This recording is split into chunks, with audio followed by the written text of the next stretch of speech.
As you can all see from the title, I have Giannis Antetokounmpo as my MVP. And to me, it's not really much of a debate, but I still hear the question being stirred. Now, before I get the LeBron James fanboys angry in the comments talking about how much I hate LeBron and that I can't give him credit, I'm going to need you guys to just relax for a second. LeBron is by far my favorite player in the entire NBA, and I am a die-hard Lakers fan. The day he said he was coming to LA, I almost wanted to throw a party. But just because LeBron is my favorite player and just because the Lakers are my favorite team, that doesn't mean I'm going to turn a blind eye to the true dominance Giannis has displayed this season. And I have to warn you, Giannis is way more dominant than what you might think by just watching him play. So just hear me out, and I'm pretty sure you'll be convinced that Giannis deserves to be the MVP this year. What's up, you guys? My name is Ray. If you've watched a few of my videos, then you know I'm just here to ask for my daily hit of the like button. Whenever you guys hit the like button, it pushes my video out to more people, so if you don't mind just gently tapping the button, that's really all I ask for. That's it, no more interruptions, let's go.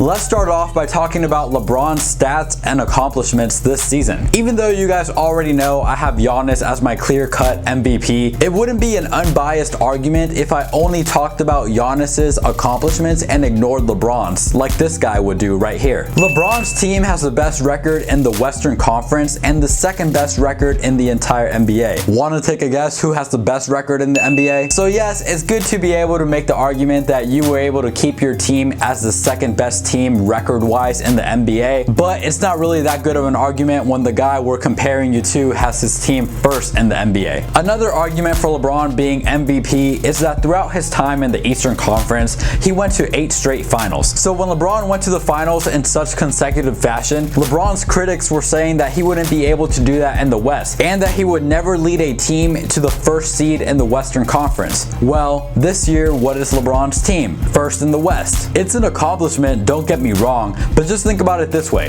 If any top 5 player in the NBA teamed up with another top 5 player, they would most likely be the top seed in their conference as well. And yes, you can make the argument that LeBron and the Lakers didn't even make the playoffs last year before Anthony Davis came around, but then someone else could say it was because him and his teammates spent some good time being injured, and that could be a whole debate of its own, but that's not really the point of this video. I just figured it was important enough to at least acknowledge but not go into much depth. So now that we know that LeBron's team being first in the West isn't really a good argument for him being the MVP, what is another argument that LeBron's fans can make for him being the MVP? An argument in favor of LeBron being the MVP is that he's 35 years old and still in the conversation for MVP.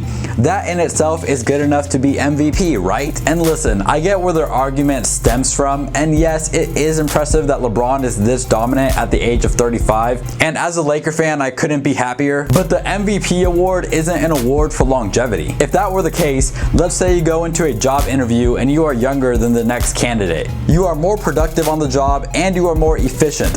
They're going to give you the job because you're better qualified. They're not going to give the job to the other person and simply say, oh, they're older, they should just get the job because they're older. And if they do, then that's workplace discrimination. You should go to HR and get your money. I hope you understand the point that I'm making here, that the MVP award isn't something that we base off of someone's age. If that were the case, then I think Luka or Trae Young should be the MVPs because they are very productive at such a young age. You see how stupid that argument sounds? So now we know why LeBron necessarily doesn't have the best argument for being the MVP, but why does Giannis? Why should Giannis be the MVP? Here are LeBron and Giannis's stats side by side, and as you can see, Giannis leads LeBron in 3 of the 5 major statistical categories.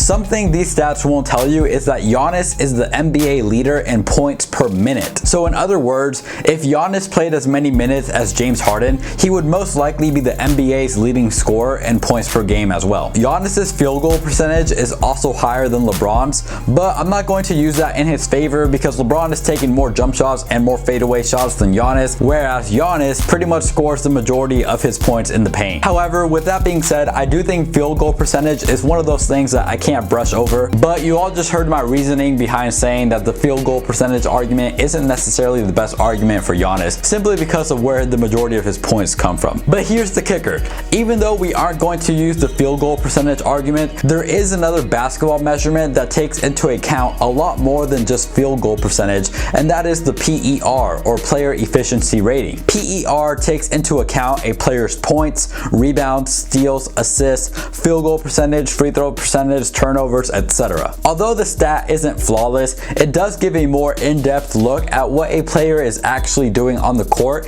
in order to lower the amount of people who fall victim to only using the eye test. According to lineups.com, LeBron's PER is 26 and Giannis's is 31.6. Not only is Giannis putting up the highest PER in the entire league, he has the 7th highest PER in the history of the NBA. Ironically, LeBron put up a higher PER than him in the 08-09 season, which he did win the MVP award that year. One thing PER doesn't do a good job of factoring in is defense, which leads me to my next point, which is that Giannis is having a way better defensive season than LeBron. Giannis leads the entire NBA in defensive box plus minus and defensive win shares. Not only that, but according to the NBA's website, the Bucks are having the best defensive season out of any team in the history of basketball. Here is a chart showing the relative defensive rating of the best defensive teams in the NBA from 1973 all the way up to the present year 2020. And as you can see, the Bucks have the best defense out of any team in modern basketball history, and they're being led by the guy who leads the NBA in defensive box plus minus and defensive win shares. So even though I am a Laker fan and I would be ecstatic for someone on the Lakers to win the MVP award, when I look at it from an unbiased point of view, the MVP this year should go to Giannis and it shouldn't be much of a debate. The guy is having a better season on offense, a better season on defense. He led his team to being the first seed in the entire NBA. And don't get me wrong, Chris Middleton is a hell of a player, but he's not as good as Anthony Davis. So if you gave Giannis another top 5 player in the league, it would be a no-brainer, absolute crush. This might be a stretch, but I could see them winning more than 73 games. But of course, I value your opinion, whether you agree or you disagree with mine. So just comment down below letting me know if you agree or you disagree. I'll read it and respond to you just like I always do. Please give this video a thumbs up if you watched it all the way through, and might as well subscribe, right? Stay blessed, stay safe, stay up, and I'll see you guys tomorrow. Peace. If you're still here, consider watching this other video I picked out for you down below. Please just watch it. I'm trying to get to 300 subs, so go watch that video. Let me know what y'all think. And hit the like button on that video too. All right, see you guys.